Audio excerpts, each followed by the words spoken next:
Bienvenue dans la Guilde, le podcast qui booste vos compétences en Quality Engineering. Je suis Jean-François Frézy, expert en Quality Engineering et passionné par la transmission des savoirs. Chaque semaine, je te partage des astuces pour transformer ta façon de travailler en Quality Engineering. Installe-toi bien, on est parti pour un nouvel épisode rempli de conseils concrets. N'oublie pas de t'inscrire à ma newsletter pour recevoir du contenu exclusif et ne rien rater. Chaque semaine, je te livre des méthodes actionnables, des outils efficaces et des stratégies sur les meilleures pratiques du moment, avec des formats courts, pratiques et accessibles à tous. Alors abonne-toi maintenant pour ne rien rater. Bienvenue encore une fois sur la Guilde pour cette mini-série où on parle de test lead, test management et coach QA, toujours avec Fatima Zara. Aujourd'hui, tu vas nous parler des challenges que tu as pu rencontrer lorsque tu as pris ce poste de coach QA. Peut-être pour ceux qui ne savent pas ce que c'est, si tu peux te décrire ce que c'est un coach QA et le contexte dans lequel tu as pu essayer de faire changer les choses dans le projet. Ben, le coach QL, en fait, c'est un facilitateur. Donc c'est quelqu'un qu'on peut dire que c'est qui permet le Ça va arriver.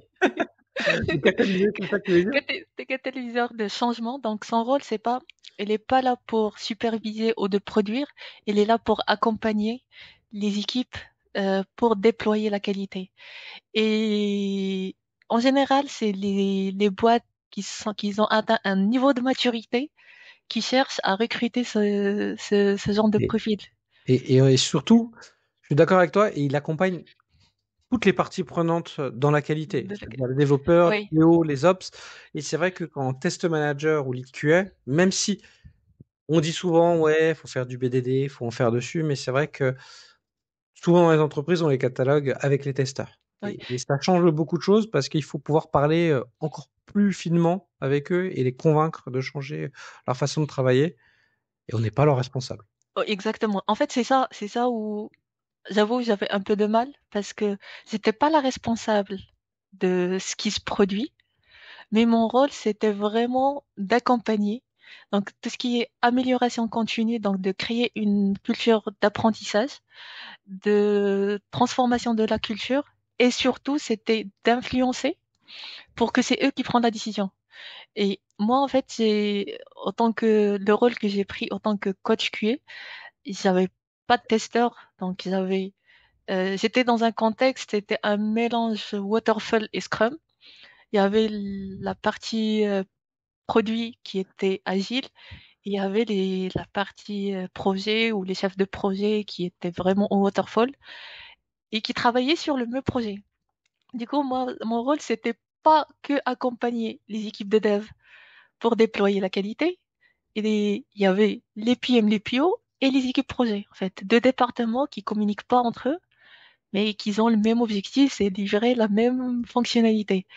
Donc, j'avais le rôle de quality assistant et de jouer le rôle de quality assistant avec l'équipe de dev et de voir un petit peu tout ce qui est de quality engineering pour que les devs prennent en charge la partie testing avec tous les types de tests. Donc, des tests components, les tests bout en bout qu'ils étaient à la charge de l'équipe de dev et impliquer les équipes projet aussi, de tout ce qui est déploiement de l'approche du shift left et des BDD. En fait, ce que j'avais, par quoi j'avais commencé, parce qu'il y avait 4 équipes, on a commencé par l'équipe la plus mature. Et moi, c'est le conseil que je peux dire, toujours commencer par les personnes qui sont là pour aider et ne pas commencer par les personnes qui résistent. Il faut vraiment commencer par une équipe où c'est mature. Du coup, on a commencé avec cette équipe-là pour commencer à développer tous les types de tests. Donc,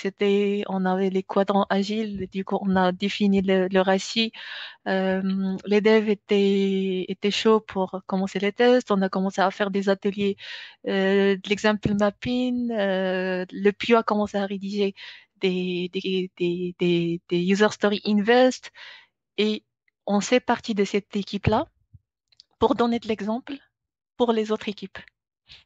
Et en fait, les compétences au-delà de mes compétences techniques, fallait vraiment avoir, en fait, ça m'a aidé beaucoup à monter en compétence sur la pédagogie et d'adapter bien mon discours, de faire du mentorat, de, en fait, surtout ne pas imposer. Parce que moi, j'étais dans un contexte où j'ai défini et j'ai fait les suivis. Là, en fait, fallait surtout pas imposer et surtout qu'au Il début, fallait convaincre. exactement. Eh oui.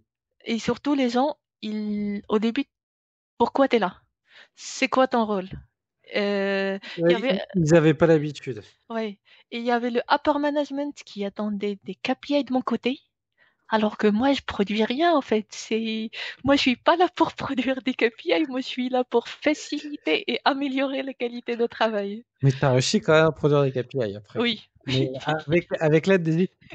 Mais je me souviens, enfin, moi si je dis une bêtise, mais je sais que l'un des challenges que tu avais eu, c'est que tu te rendais compte que des fois, il y avait ce côté un peu, le métier était un peu loin de l'équipe produit et oui, que il y avait des fois des incompréhensions. C'était un contexte retail compliqué où il fallait aller vite et que même s'il y avait des très bons devs dessus, euh, des fois il y avait une mécompréhension de l'attendu oui. et ça crée quelque part des anomalies de De- spécification dessus, et ce qui fait que soit ça allait en prod en espérant que ça se passe bien et que ça soit utilisé même si c'était pas comme ça qu'on l'avait pensé, soit il fallait refaire le truc parce qu'on n'avait pas bien compris.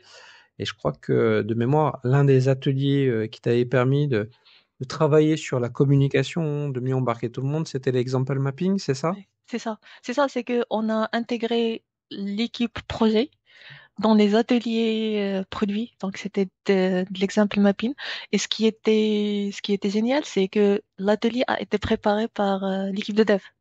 Donc, c'est une discussion avec les PM et c'était l'équipe de dev qui prend les leads sur la préparation de l'atelier. Et on a constaté que on a anticipé les bugs fonctionnels, des bugs de la spécification et on a trouvé que le produit et le métier et chacun était dans son monde euh, et, et même en fait, il y avait la partie discovery où il y avait une discussion pour bien clarifier le besoin dans tous les vues, discuter la partie technique. Et au moment de delivery, on a intégré le shift left parce que en général, l'équipe projet teste vraiment à la fin du cycle, donc après 6 mois. C'est Et ça. il remonte des problèmes après 6 mois que le dev, il se rappelle même pas de ça. Donc, on a commencé à faire des tests de déployer le shift left. Il commençait à tester plus tôt. Et d'avoir, en fait, en fait, avant, il faisait des, des 3 semaines de tests avant le Go Prod. Bah, ils ont gagné, je pense, une semaine juste en faisant ce process de, Ouais, c'est quand même, en termes de KPI, c'est pas mal. oui, Et du coup, tout à l'heure, tu disais commencer avec les équipes qui ont envie de s'améliorer. C'est ce que tu as fait. Et ça t'a permis de capitaliser là-dessus pour accompagner d'autres équipes, que eux ils en parlent, que ça soit qu'ils t'introduisent et faire un effet un peu boule de neige. Comment t'as géré ça, la transition vers d'autres équipes? Parce que c'est ça aussi ton chantier en coach QS, c'est que t'accompagner, en plus, c'est d'accompagner plusieurs équipes. Je peux pas oui. toutes les accompagner en même temps. Oui. En fait, c'est ça. En fait, c'est impossible d'accompagner tout le monde. Donc, il faut vraiment miser sur la partie gagnante. Et en faisant l'accompagnement avec la première équipe, il y avait des résultats qui commençaient à se voir. Il y avait des discussions des bruits de couloir entre cette équipe-là, ils ont moins de bugs en production. Ah pourquoi? Bah, parce qu'ils ont bien discuté les fonctionnels avant que ça aille en prod. Et ben du coup, il y avait des devs qui commencent à dire ah moi aussi j'aime bien avoir ça. Pourquoi nos spécifications ne sont pas aussi détaillées que ça? Pourquoi on fait pas des workshops? Donc ils étaient curieux. En général, les gens ils veulent s'améliorer. C'est juste, il faut leur proposer et surtout qu'il y avait quelque chose qui a été déjà mis en place. Par contre, ce qu'il faut vraiment garder en tête en faisant le coaching, c'est que il faut faire du spécifique. Il y a des choses qui sont standards.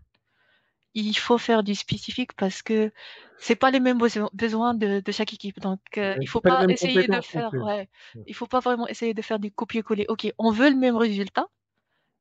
Comment on fait? Comment on construit ensemble pour atteindre le même résultat que l'autre équipe? Ouais, pas évident. Ouais. En tout cas, c'est super intéressant. On voit bien que comment tu as emmené par de l'influence, de la communication et démontré avec des résultats concrets qu'on peut y arriver. Et peut-être que dans le prochain épisode, et le dernier épisode, justement, on donnera plus de conseils pour pouvoir réussir dans ces différents rôles et positionnements. Donc, merci Fatima de nous avoir éclairé sur concrètement c'était quoi ton rôle de coach QA et comment tu as réussi à performer. Donc, Merci beaucoup, restez avec Luc. nous pour le dernier épisode qui est plus orienté conseils pratiques pour pouvoir réussir dans ces différents rôles de lead finalement. Merci d'avoir écouté cet épisode. C'est grâce à toi que la guilde continue de grandir. Si tu as aimé, n'hésite pas à partager autour de toi et à laisser un avis 5 étoiles sur ta plateforme préférée. Je te donne rendez-vous au prochain épisode avec encore plus de conseils pour booster tes compétences.